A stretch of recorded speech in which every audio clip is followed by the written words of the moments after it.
พอลงพี่น้องเอ้ยเขาลงนะกะสินี่ก็มาติดตามกันพี่น้องเอ้ยได้ยังมาตอนผู้ทางสร้างทั้งนั้นเพิ่นก็ฟ้าวเด้ซั่นน่ะใกล้ฤดูให้ดอกให้หน้ามาเด้พี่น้องเนาะเฮ็ดหน้าเด้พี่น้องเอ้ยเนาะห้องน้ำแหวนแหวนแหวนนี่จังมือแล้วนี่3มื้อนี่มันก็เฮ็ดไปเนาะเพราะว่ายังบ่ทันมาก็แปลงร่างหมอไผน่ะลึกแท้อันนี้แม่นอยู่บ่เบิดนี่โอ้โหด่าบ่ได้ฝนสิตกบ่คือสีมันมืดบ่คือสีมืดบ่ไผนี่สั่นแล้วเด้เนาะสั่นแล้วก็ยอกเด้อพี่น้องยอกว่าอย่าอู้กันไป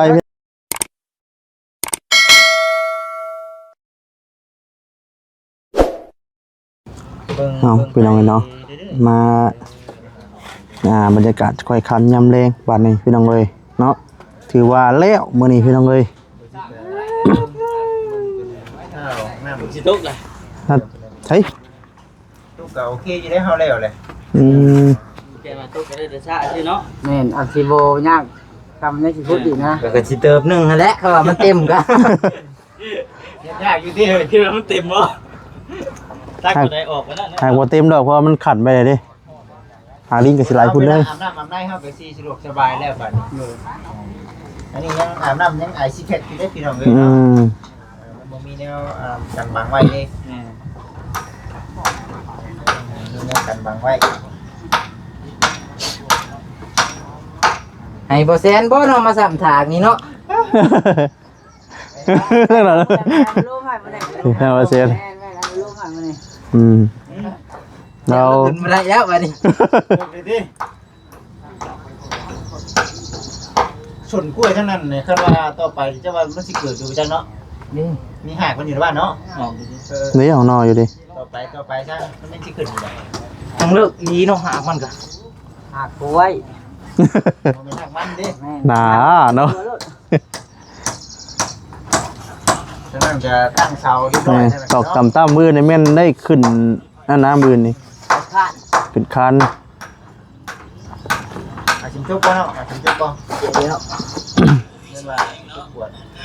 นี่ชวนนี่ใกล้กันได้นี่มองทอนี่ใกล้นี่ยังจะได้ชวนเราคือเก่าเอากระปวดคนเลยดิอันนี้มันจะเอาทอลงเนี่ยเนี่ยกระแปงนี่ได้นี่ชวนพุ่นนะกะพอดีอะกระทอตอนนั้นมาบืนเอาช่องโซนเล่น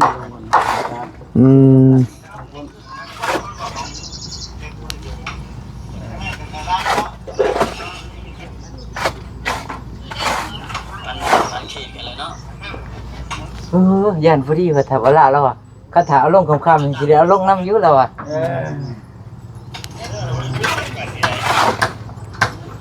โอ้ทำได้แล้วมาบ่ไปเด้บาดบ่เห็นบ่เห็นเลี้ยวแล้วมาบ่อุ้ยเรามาซ้ำเลยเราลงมาเลยบ่เนาะแม่ไปแต่เราลงรถมันไม่สิว่ามันยังไงมาเบิ่งให้สิมาเปิดน้ำกันมันล้นให้เราจับจุกมานี่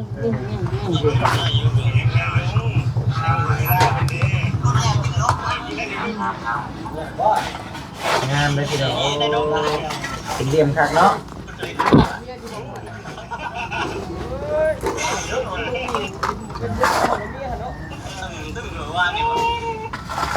อะไรครั้งแรกพี่น้องเลยบันเนาะ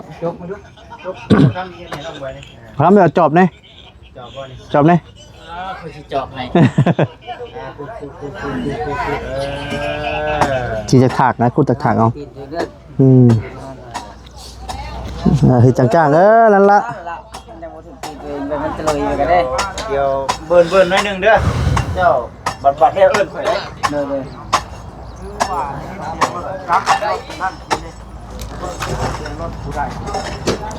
เอาพี่น้องเลยเนาะป้าตัว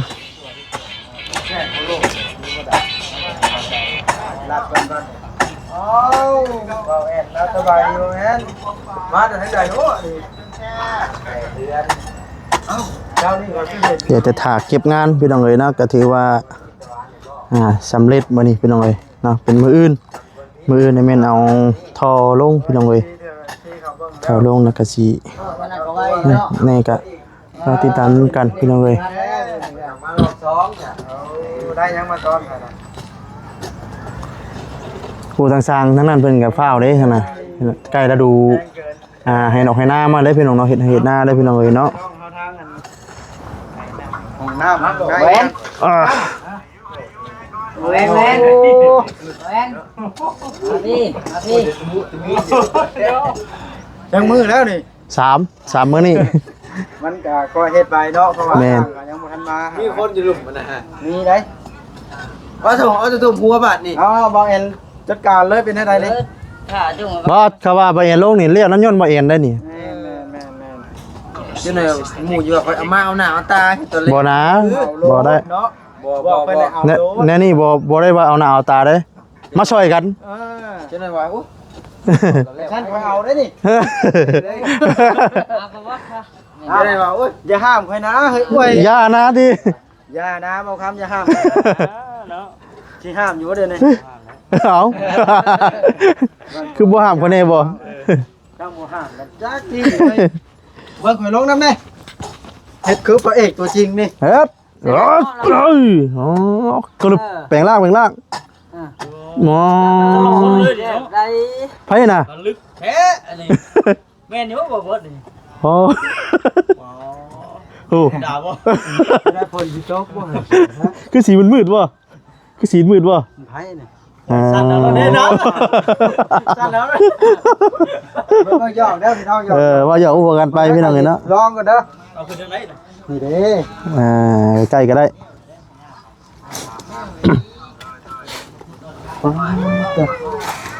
เต็มมะลิข่อย ถือว่านั่นได้พี่น้องเอ้ย เอาไปได้ลงเลย ฮะ โอ้ยน้าเบิ่งรถสบายได้นั่นน่ะ โอ้เร็วเฮ้ยเร็วดีนี่ แท้บ่น่ะ เร็วเลยนะ ได้ว่าเสียได้มาเด้อ โอ้เร็วยังบ่วอดบ่เฮ็ดบาดนี่ บ่บดได้เลยยังบ่บด คือบ่วอดนี่เนาะมี บ่น ราศีเอาแล้วเขินท่าน ขึ้นแม่บ่ เนาะกำลังเฮ็ดไปเบิ่งมาคือแบบมีราศีขึ้นเนาะ บ่คือเวทคือเสียคือป่าคือหยังแฮมเนาะอ๋อ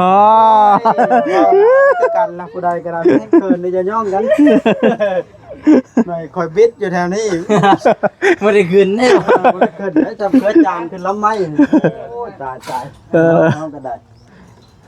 ย่องให้กำลังใจ ย่อให้กำลังใจกันพี่น้องเนาะเฮ็ดเวียกเฮ็ดเวียกมันจังบ่เมื่อยแม่นเฮ็ดเวียกมันจังบ่เมื่อยย่อกันเอาพี่น้องเลยแต่ก็ว่าล่อดีเด้อ สิได้มากอีกเลย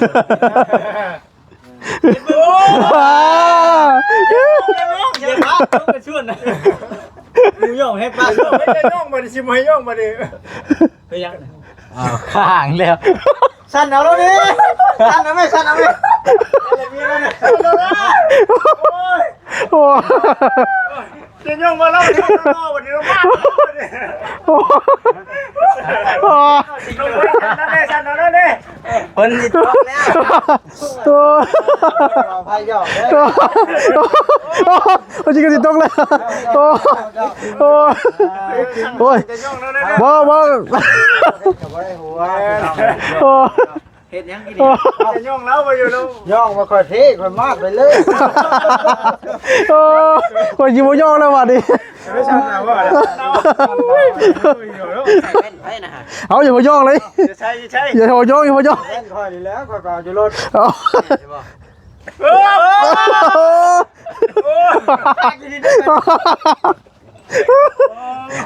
เข้ามาเนี่ยไป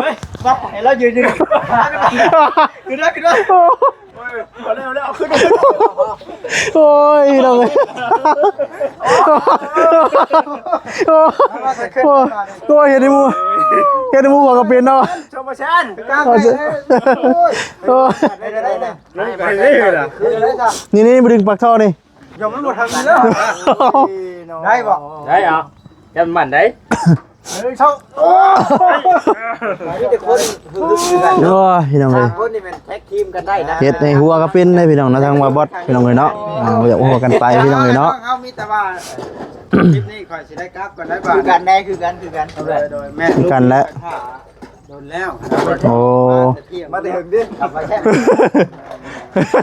เป็นไงกะอ่านได้ทีมงานเด้อ คือกัน เด้อเอาสบายดีเด้อเนาะสบายดี อย่าว่าท่านว่าซี่ได้ที่เห็นมากแต่ที่นี่ก็คือ หยอกกัน หยอกกัน หยอกกันครับพอได้หยอกได้หัวกันเด้แอนเป็นยังไงนะขอ บ่ได้ว่าจะดอกนี่บ่ได้ว่าดีบ่ ตุ้ยสมบัติว่าอยู่ โอ้ย มันเข้าคือจะมีแต่ปักเป็นแบนว่าอยู่ได้เนาะเนาะ ฮะฮะ คือมีแต่พูดเป็นแบนมา3คนเท่านี้ อ่า มาท่านน่ะคือมีแต่พูดฮึกมันต้องได้อันนั้นก็ได้เสียงคือกันเนาะ แมน อีกตามแต่ละยี่ห้อได้พี่น้องเนาะบ่เฮ็ดสไตล์เจ้านี่อันนั้นนี่บ่เจ้ามักจับก็จับเกี่ยวมันมุมหลายเด้ เฮ้ยเป็นน้ำวิวขึ้นบ่ วิวขึ้น อ๋อเป็นน้ำก้อยบ่ได้เป็นชั้นน้ำวิวบ่ขึ้นเนาะ จังเด้อนี่ อ่า น้องบอยเพิ่นพี่น้องนี่เอาแล้วพี่น้องเอ้ยมาประจักษ์นั่นเรื่องที่เฮ็ดสิได้เดี๋ยวไปมาน่ะเพราะว่าเวลาเพิ่นปิ่นแล้วเพิ่นไม่อยากตัดนะพี่น้องเพิ่นก็เห็นสิได้เลยนะเพิ่นสไตล์นี้เลยได้บ่จิตง่ายๆแล้วย้อนน้องบอยพี่น้องเอ้ยเนาะบาดจิต สำเร็จแล้วพี่น้องเอ้ย โอ้ยไปยังลงไปอยู่ยังบอยสิเว้าไอ้เอ็นมาเลยมีแต่มาเอาหน้าทุกตาเขาสุดท้ายนะมีแต่มายืนยันว่าสำเร็จแล้วพอติอันนี้ใครแน่ให้น้องประเด็นให้มันชุดเลยซะโอ้คักแล้วบัดนี้ อะไรครับบ้าน ให้สร้างเพิ่นเอาลงบ่จิตบ่มืออื่นทางทีมงานเฮาค่อยๆเดี๋ยวเอามันบ่มีได้เฮ็ดได้เห็นมื้อละน้อยว่าไงก็ได้มื้อละน้อยบ่เป็นหยังดอกวันหยังออกมื้อนี้มื้อนี้มื้อวันพฤหัสศุกร์เสาร์อาทิตย์จันทร์โอ้ยัง4มื้อครับแม่โอ้ยเฮากันยังสิมีแนวมาเพิ่มมาเติมอีกสิดอกจะสิแม่นหยังแต่เราลุ้นเบิ่งเราติดตามรับชมไปพี่น้องเอ้ยเนาะเฮ็ดไปเฮ็ดมาแบบเร็วเนาะ แม่นเฮ็ดไปเฮ็ดมาเลี้ยว เฮ็ดไปเฮ็ดมาน่ะเร็วได้พี่น้องเอ้ย ในร่างช่วย โอ้นั่นน่ะก็ยุ่มน้ำกองน้ำพี่น้องเอ้ยเนาะจะใช้ล้างถ้วยล้างบ้วงไว้พี่น้องเอ้ย หัวเฮ็ดได้นี่มีเฮ็ดได้นั่น แม่น นี่แหละอยากเห็นแบบนี้แน่นอนมัน แบ่งกันเฮ็ดเนาะ เพิ่นเห็นเพิ่นก็แบบอันน่ะชมเชย อ่า ผมเคยน้องๆทั้งสองเริ่มสังครอบสังครัวพี่น้องเลยก็เริ่มชาว่าใดก็ได้เฮาเฮ็ดเฮาได้อายุน้อยชำนี้เนาะมีผู้รักผู้ใหญ่เป็นซัพพอร์ตสนับสนุนช่วยเหลือก็ถือว่าเป็นบุญวาสนาถือว่าอย่างอื่นอยากได้หยังสิเป็นหยังก็เฮาก็สิง่ายขึ้นนะเรื่องชั้นนั้นเป็นเฮาก็มีแล้วมีการมีงานเบิ่งโอ้เกือบ จกขอมน้องก่อนเนาะ เอาก่อน ขอมน้องก่อนหมกจกนะมีการมีงานเฮ็ดหาเงินหาคำได้บัดโฮมในสิ่งที่เฮาอยากได้ว่าซั่นพี่น้องเอ้ยในสิบ่ได้คิดเป็นห่วงในเรื่องเงินคำเรื่องเงินเรื่องสร้างนะ ในแล้วเนาะห่างกะเคลียร์มาถมตัวนี้มันตื้นมันเดึกนะมึงนี่ให้บ่งั้นละเสียแทนได้ กันซื้อ โอเคเหยียบจ้ำใช่ไหมโอเคบาทนี่เพียงละบาทนี่ งามปานเต็มพี่น้องปะบาทนี่ บาทนี่ มีแต่ว่ามืออื่นก็เก็บเหือเก็บแห้งไว้บ่แรงซาแล้วหันแล้วมันลุบๆเลยตัดแค่อันนี้เนาะ บูชาดนอนนะพี่เห็นเนาะชื่ออีแค่เย็นจะจ้อยยักก็ดิ ถ้าเขาเจ้าบนใดมันบ่สมเขาเจ้าพากันขุดลงไปได้ก็เฮ็ดอมงบ่ อุโมงค์ อุโมงค์เนาะ อุโมงค์ เป็นเพื่อนใต้ดินพี่น้องเอ้ย ในการแนวยังมากันทั้งเทิงในกับปลูกนะจังหวัดเย็นอยู่เนาะ ตอนอันนี้ก็เป็นจุดประสงค์ของผู้รักผู้ใหญ่เพิ่นอยากเฮ็ดความสะดวกสบายให้น้องๆพี่น้องเอ้ยเนาะ โดย เฮาก็เห็นแบบนี้ก็ถือว่าโอ้ชื่นอกชื่นใจนำน้องๆเอามาเห็นน้องๆเพิ่นเป็นนี่เฮาก็ดีใจเด้พี่น้องเนาะดีใจเอาเสื้อกับน้องแน่โอเค ใช่น่ะเฮ้ยไปสิกลับน่ะ ช่าง โอ้ชาสิเมื่อแล้วบ่ ไปน้องขึ้นได้บ่ มาพี่ ปึ๊บบึ้มเรียบร้อยพี่น้องเอ้ย โอเคบาทนี้เนาะสำเร็จพี่น้องเอ้ย โอเคสำเร็จเสร็จสิ้น เรียกย้อนน้องบอยพี่น้องเอ้ยเนาะเอาเกือบบ บาทนี้ เกือบเสียเอาเม็ดนี่ เม็ดบ่แสน เอาจ้ะ สิประมาณนี้เดี๋ยวมื้ออื่นเดี๋ยวทั้งแต่เฮาสิมา กือบลูกเกือบลูก เกือบแทง ระวังเลยนั่นน่ะ หมองเบ็ด ไปพี่น้องเนาะมืออื่นเฮาพ่อกันมืออื่นพ่อกันพี่น้องเด้อ โอ้ทางสร้างกันสิกลับแล้วนี่นะ โดดเลย กลับแล้วเนาะอ๋อมืออื่นนี่แม่นได้ขึ้นนั่นได้บัดนี้เนาะขึ้นโค้งมืออื่นพี่น้องเอ้ยเนาะอ๋อเจ้าบาดนี้ไกลอะไรพี่น้องเนาะพอดีงามพี่น้องเอ้ยเนาะเพื่อนของทางเมตุเกี้ยวพี่น้องเอ้ยเนาะเป็นลูกโดยเดินทางปลอดภัยเด้อโดยปืนพ่อกันไหม ปืนพ่อกันไหมเอาเดินทางปลอดภัย เอาเบิ่งก่อนเป็นยังไงก้าวหรือเปล่า เจ้าครับก่อนเด้อ โดยปืนพ่อกันไหม เจอกันไว้เนาะ โดยเอาเดินทางปลอดภัย เจ้ากันคือกันเด้อ โดยไปพี่น้องเนาะจังหน่อยก็สวัสดีกับสีกราฟคือกันพี่น้องเนาะตอนนี้ก็คอยขับยำแรงเข้ามาแล้วพี่น้องเลยเนาะป้าโตบาทนี่ตั้งขึ้นเป็นให้คือขึ้นบาทนี่เนาะผู้แบบละบาทนี่พี่น้องเลยเริ่มเป็นรูปเป็นร่างขึ้นเลยพี่น้องเลยเนาะเอามือในเมนใส่โค้งขึ้นโค้งเนาะสบายดีเด้อเนาะ สบายดี ทางเมตู้แก้วพี่น้องเลยไปสามารถคือหากระหิน เว้ยไปเวียกเล็กน้อย ม ไปรถก็ไปเนี่ยมาเข้าไปเชโน่ร้อยรถพากันรับบ่เหมือนในรถมันฮ้อนหลายรถเท่าปังอ่ะ หลายคนได้เต็มรถ โดย มันจะรถเข้าเดียวเดียวละ โอ้โดยไป มาเกือบหมด ย่างมาบ่ แล้วขี่รถแล้วย่างเข้ามา โอ้ย่างมาแต่ทางไงผมมาเพื่อนพี่ ลงบ้านน้อยคุณกระทิงมันบ่ลงมันไปสั่นของมันมาน้ำหลัง อ๋อ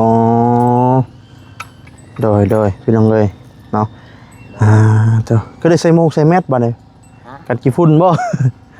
แล้วขี่รถไปนั่นก็อัดเลยเนาะฟ้า อ๋อใกล้กันแล้วเฮือนทางมีตู้แก้วกันพี่น้องเลยเนาะโอ้ยดีใจนำพี่น้องเลย ใจค่อยไปได้ โอ้ ลงแห้งจะค่อยไปเอาลงอีกนี่แหละ แล้วมันสิขาดเนาะ ก็ยังค่ะ เจ้ากับสังกะสีเนี่ยขาดได้พี่น้องเลยพี่น้องเราจะจังนั่นเนาะไปใช้เกาะเมตุไปตลาดชิโน่บ่ โดยไปกับหมู่หลายคน ไปซื้อในอยู่ในกินบ่หรือว่าในใด เว้ยมีดอกพักมีที่ชมมาดิ อื ไป ม ลิ้นที่ชื่อนี่แล้ว โอ้ ไปหาหมู่ไปหาในเทียมแน่ โดยพี่น้องเลย ที่คนหาคนเพื่อว่ามีโอกาสแน่นะ อ๋อ ตะกี้ก็ถึงไม่คำวัดได้อยู่วันชัยลมกันนี่แหละมีคำวัด โอ้เมตุนี่บ่ โดย คำวัด คำวัดอยู่บ้านชัยลม นี่ก็ได้ไปเล่นเนาะ มีโอกาสเราไป หรือว่ามีเวียกแหละพี่น้องเนาะ เพื่อเดือนฟ้าทั้งบ้านกระทงเดือน เจ้าพี่น้องเลยภาษาทั้งนั่นก็สิได้กลับก่อนเด้อเมตุเด้อเนาะดีอกดีใจนำไม่เวียนเข้ามาถามไทยเบิ่งเนาะวันนี้ก็ผู้แรกมื้อจังพ่อกันไหมเนาะนี่ก็เวลาก็จันเจ้าเข้ามาพี่น้องเนาะ ไปใส่ดอกนี้นะ โดยเอาว่ากันพี่น้องเลยเนาะเฮากับมีเวียกมีงานเฮากับไปเนาะ ขึ้นกันกินตัวมีสองมื้อแล้ว กินต้มมีพี่น้องเลยไปกันเด้อพี่ตัวเด้อเนาะกลับก่อนว่าอยู่ดีมีแห้งเนาะสบายดีเนาะสบายดีโดยลง สิได้สี่หมื่นสิบห้า อ๋อพันดีบ่มื้อนี้ พันไม่ทัน บ่ได้พันบ่โอ้โดย ได้ลงวัดดุนแล้ว ยังไม่ลงอีกนี่นะ โดย กินดับหมดละ โอ้โดยพี่น้องเอ้ยเนาะเฮาก็สิได้เดินทางกลับก่อนบัดนี้พี่น้องเอ้ยเนาะเอาสำหรับคลิปนี้ทั้งวันสวัสดีก็สิได้ขอจบคลิปซะก่อนเนาะพี่น้องเอ้ยเนาะผิดพลาดขอโทษขออภัยเด้อพี่น้องเด้อเนาะคำบ่คำจาได้ทั้งวันสวัสดีเนาะประมวลนันทูเนาะขอโทษขออภัยนำพี่น้องเนาะฝากกดไลค์กดแชร์กดติดตามเนาะเป็นกำลังใจเด้อพี่น้องเด้อเนาะสำหรับคลิปนี้เนาะสำบายดีพี่น้องเอ้ยเนาะ